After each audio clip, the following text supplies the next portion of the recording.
मदान्तसिन्धुरस्फुरत्वगुत्तरीयमेरुरे मनोविनोदवत्तुतं विभक्तो गोत्रभर्तरि सहस्रलोचन प्रभिष्टसे सलेखशेखर प्रसूनधूलिधोरणि विदूषरान्यपीठभू भुजङ्गराजमालया निबद्धजातजूटका श्रियचिराय दायकां चकोरबन्धुशेखरा ललाटचत्वरद्धरन्धरञ्जयस्फुलिङ्गव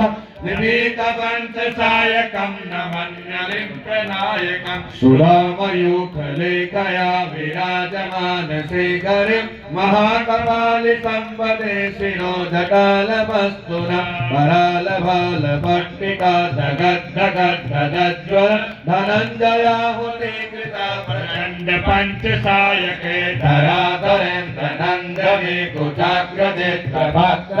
प्रकल्पने कशिल्पने त्रिलोचने रति ममानवीनमेकमण्डले निरुद्धरुद्धरस्फुर मुहुनिधिविनीतमा प्रबन्धबद्धबन्धरा निलित्वनिर्जरीकरस्तनोतु कृष्णसुन्दर कलानिदानबन्धुरा श्रियं जगद्धुरन्धर प्रभुननीलपङ्कज प्रपञ्चकालिमप्रभावलम्बकण्ठकन्दरीरुधि प्रबन्धकन्दरुं भवच्छिदं पुरच्छिदं भवच्छिदं मखच्छिदं वरच्छिदन्तकच्छिदं तमन्तकच्छिदं वदे अखर्वसर्वमङ्गलकलाकलम्बकञ्जरि रसप्रवाहमाधुरी विजृम्भणामधुप्रदं सम्रान्तकं पुरान्तकं भवान्तकं मघान्तकं अजान्तकान्तकान्तकं तमन्तकान्तकं वदे